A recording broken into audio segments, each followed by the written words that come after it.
So what Prabhupada gave us in his translations and purports is quite extraordinary. He took this tradition of one of the most difficult Sanskrit works and one of the most widely commented upon Sanskrit works. And he distills that and provides it in language that is accessible to us, right? So the English language is the most widely spoken language in the world, but then he instructed his followers to translate it into everyone's languages so that that knowledge, which was accessible only to the best of Sanskrit scholars, that was the limit, the test of their learning, is now accessible to anyone who speaks any language, right? So he's made that knowledge accessible. He's, in his purports, he's distilled the wisdom from the Gaudiya Vaishnava commentaries over the generations and provided that into his purports. And this is something I've experienced many times in, part of my work is I sometimes I'm investigating into different commentaries and looking for how acharyas of the past have discussed this particular verse or issue. And then I write about it. So it's always interesting to me to say, oh, this is wonderful what Jiva Goswami says here, what Vishwanath Chakravarti Thakur says here. Let me go back and see what Prabhupada says here. And sure enough, Srila Prabhupada distills the key points from each of these acharyas' commentaries and provides them in our Bhaktivedanta purports.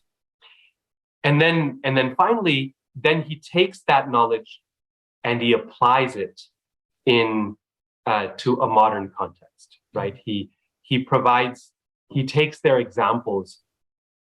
When Jiva Goswami talks about how the body and the soul the body is not independent. It's dead matter. The soul is what activates it. He gives the example of an axe and a woodcutter. The axe cuts the tree, but it cannot cut independently. It's only the instrument in the woodcutter's hand. Now, when you read Prabhupada's purport on that, on the same verse, instead of the axe and woodcutter, he gives the example of the car and driver, right? That Prabhupada's famous example, that the car cannot drive itself. It looks like it's driving on its own, but there's some human being, some person who's inspiring it behind it, right? So Prabhupada, how many of us have experience with axes and woodcutters? No one does anymore, right? Not everywhere they're using chainsaws and bulldozers. We don't have this experience. So Prabhupada is taking it and he's applying it, he's updating it in a way that makes sense to our experience. Mm-hmm. So in all these ways, these three ways, I would say, he makes it accessible by putting it in a language that we can understand, namely English or any other contemporary language, instead of being locked away in Sanskrit. The second thing he does is he distills the essence of the entire tradition of commentaries within the Gaudiya Vaishnava tradition. And the third thing he does is he then applies it to a modern context. Hare Krishna, Krishna Krishna, Hare Hare, Hare Rama.